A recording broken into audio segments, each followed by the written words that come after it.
Halo insan pariwisata dan marketeers, bagaimana kabar Anda hari ini?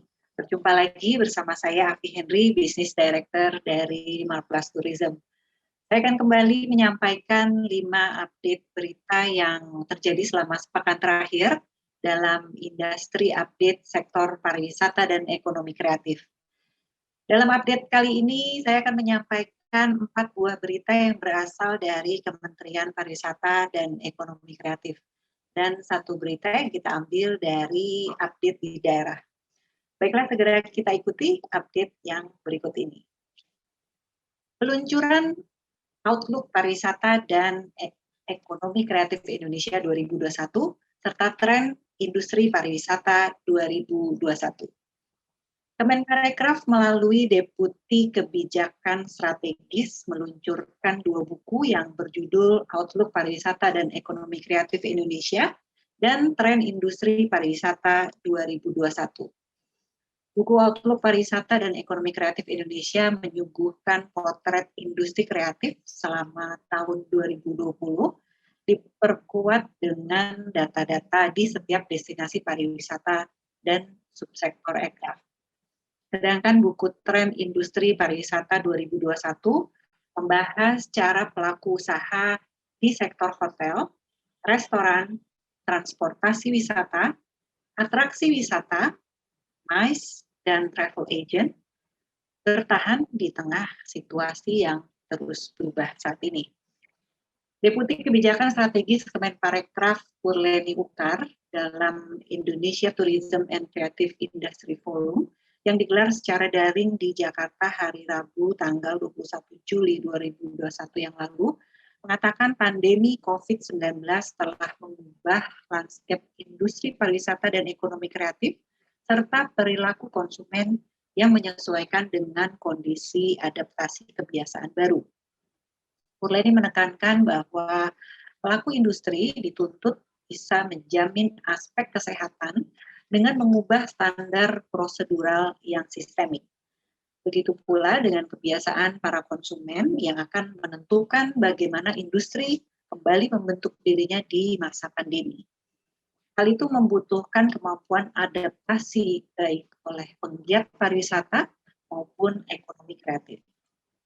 Mengutip buku Tren Industri Pariwisata 2021, perubahan besar yang didorong situasi pandemi COVID-19 menciptakan landscape industri baru yang ditandai dengan 4 karakteristik: hygiene, low touch, less crowd, dan low mobility. Perusahaan yang sukses di era pandemi adalah perusahaan-perusahaan yang bisa beradaptasi dengan 4 karakteristik tersebut, sehingga tidak heran industri di sektor digital lebih berkelanjutan. Terkait industri pariwisata, pandemi COVID-19 meningkatkan kesadaran wisatawan akan konsep CHSE. Di era normal baru, CHSE diyakini akan menjadi pertimbangan utama bagi wisatawan dalam memilih destinasi wisata. Maka pemerintah dan pengelola destinasi wisata harus merespons isu ini dengan melakukan langkah-langkah kesehatan. Bukan tidak mungkin standarisasi seperti ISO misalnya akan diberlakukan dalam pengelolaan tempat wisata. Update yang kedua adalah mengenai strategi Kemenparekraf atau Baparekraf untuk memulihkan sektor pariwisata dan ekonomi kreatif. Menteri Pariwisata dan Ekonomi Kreatif Sandiaga Uno memaparkan sejumlah strategi Kemenparekraf atau Baparekraf untuk memulihkan sektor pariwisata dan ekonomi kreatif pasca pandemi COVID-19. Salah satunya berfokus pada pembangunan infrastruktur di 5 destinasi super prioritas. Berikutnya adalah penyiapan calendar of event yang juga disebut kalender event Nusantara. Yang ketiga, upaya pemulihan tidak bisa berjalan tanpa implementasi aspek kesehatan dan keselamatan di setiap destinasi wisata dan sentra ekonomi kreatif yang diperketat dan diperluas melalui sertifikasi CHSE. Keempat, menjadikan sektor ekonomi kreatif sebagai lokomotif untuk menciptakan lapangan pekerjaan. Di masa pandemi ini ternyata ada beberapa subsektor ekonomi kreatif yang mampu tumbuh secara signifikan akibat transformasi digital. Menurut Menparekraf, seluruh strategi itu akan diterapkan dengan mengusung budaya kerja 4 As, yakni kerja keras, kerja cerdas, kerja tuntas, dan kerja ikhlas, serta penerapan 3G, yaitu gercep, geber, dan gaspol. Hal tersebut perlu dilakukan karena ada 34 juta masyarakat yang menggantungkan hidupnya di sektor ini, dan dampak pandemi ini juga sudah dirasakan oleh masyarakat lebih dari 1,5 tahun. Meski menyulitkan sektor pariwisata dan ekonomi kreatif, dalam kesempatan terpisah Sandiaga mendukung penuh penetapan PPKM level 4 COVID-19 di wilayah Jawa Bali hingga tanggal 2 Agustus 2021 mendatang. Ia berharap kebijakan itu bisa terus menurunkan angka penularan COVID-19 secara signifikan sehingga bisa melonggarkan kegiatan ekonomi masyarakat. Kemenparekraf terus berupaya menyelamatkan lapangan pekerjaan, menghadirkan kembali pencaharian dan penghasilan, serta bantuan-bantuan lain yang langsung diterima oleh masyarakat. Pihaknya juga membantu tenaga kesehatan untuk tempat mereka beristirahat di dekat rumah sakit COVID-19, serta memfungsikan 6 kampus pariwisata dan 3 kantor badan otorita menjadi sentra vaksinasi. Kemenparekraf juga mengaku mempercepat sertifikasi CHSE bagi pelaku pariwisata dan ekonomi kreatif, serta menggencarkan pelatihan digitalisasi agar para pengusaha sektor ekonomi kreatif tidak hanya memanfaatkannya sebagai tempat berjualan, tetapi juga menciptakan konten kreatif. Kita lanjut ke informasi yang berikutnya. COVID-19 memaksa kita tingkatkan keterampilan. Selaku Menteri Pariwisata dan Ekonomi Kreatif atau Kepala Badan Pariwisata dan Ekonomi Kreatif, Sandiaga Uno mendorong para pelaku pariwisata dan ekonomi kreatif untuk mengasah dan meningkatkan keterampilan yang dimiliki di tengah tantangan pandemi COVID-19. Menurutnya, masa pandemi memaksa para pelaku pariwisata dan ekonomi kreatif untuk terus berinovasi, berkolaborasi, dan beradaptasi dalam berkarya. Ia menyebutkan pekerjaan-pekerjaan yang erat kaitannya dengan ekosistem digital dan virtualisasi ini muncul disebabkan oleh transformasi segala lini kehidupan ke aspek virtual. Sehingga hal ini menjadi peluang sekaligus tantangan yang harus dihadapi oleh masyarakat, termasuk para pelaku pariwisata dan ekonomi kreatif di Indonesia. Kemenparekraf atau Baparekraf saat ini juga tengah mendorong digitalisasi para pelaku pariwisata dan ekonomi kreatif Indonesia lewat sejumlah program yang terangkum dalam Gerakan Nasional Bangga Buatan Indonesia.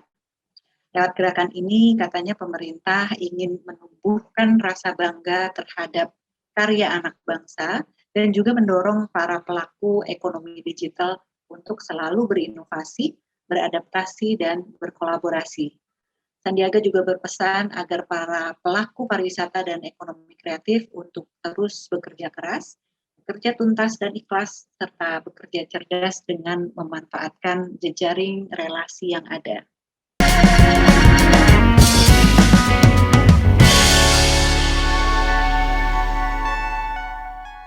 Sari Ayu Putih Langsat Facial Foam membersihkan dan membantu mengangkat sel kulit mati secara optimal. Sari Ayu Marta Tilaar. Sari Ayu Putih Langsat Facial Foam membersihkan dan membantu mengangkat sel kulit mati secara optimal. Sari Ayu Marta Tilaar.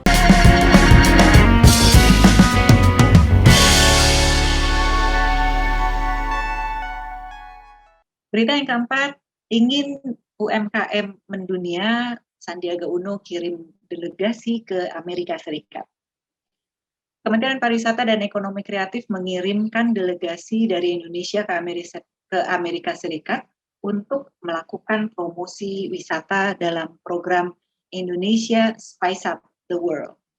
Pengiriman delegasi itu diambil sebagai strategi untuk membela 20 juta masyarakat pelaku ekonomi kreatif yang sedang mengalami tekanan karena pandemi COVID-19. Spice Up the World merupakan agenda promosi yang bertujuan mengenalkan potensi kuliner Indonesia ke Amerika.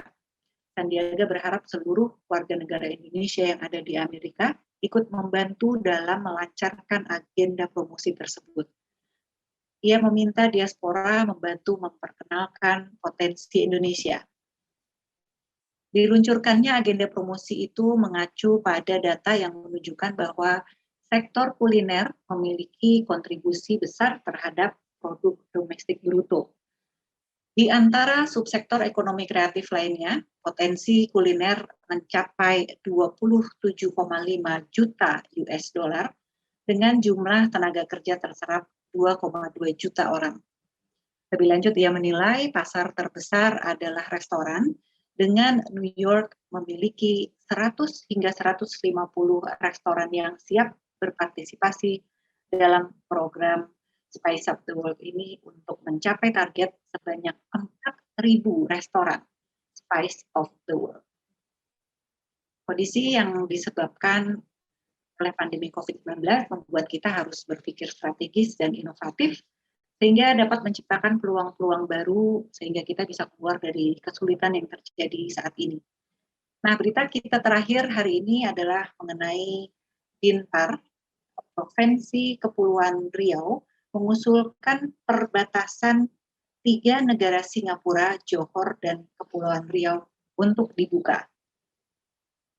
Dinas Pariwisata Provinsi Kepulauan Riau atau Kepri mengusulkan perbatasan negara di 3 negara Tiduri, yaitu Singapura, Johor Malaysia, dan Riau Island atau Kepri Indonesia, dibuka secara terbatas melalui gelembung wisata atau travel bubble.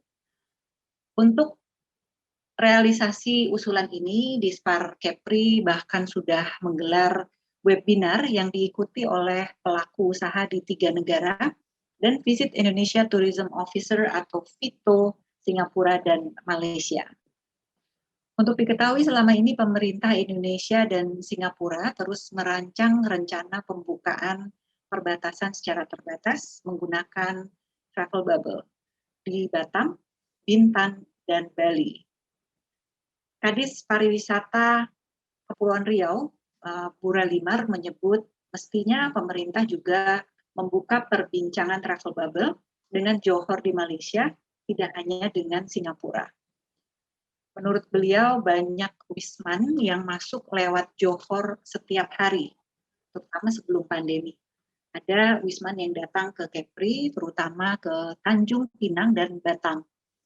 Ia mengatakan salah satu syarat pembukaan travel bubble adalah penanganan COVID-19 melalui vaksinasi.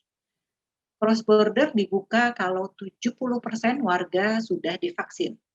CHSE dijalankan agar kepercayaan wisman menjadi lebih tinggi.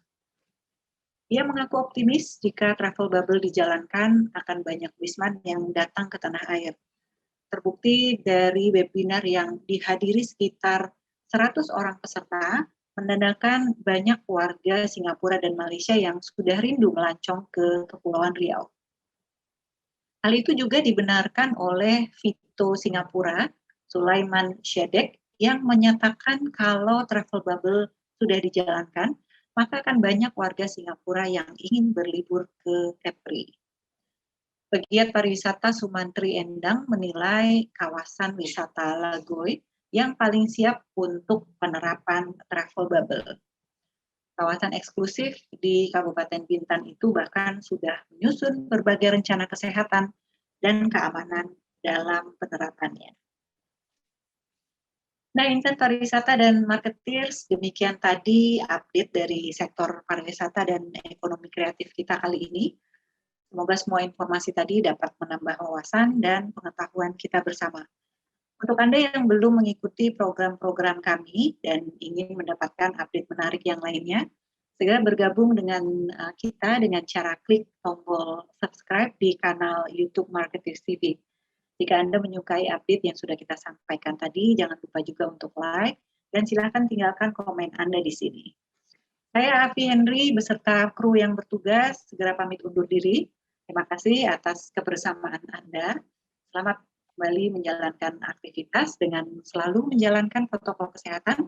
Sampai jumpa lagi minggu depan. Stay safe and healthy, dan salam pariwisata.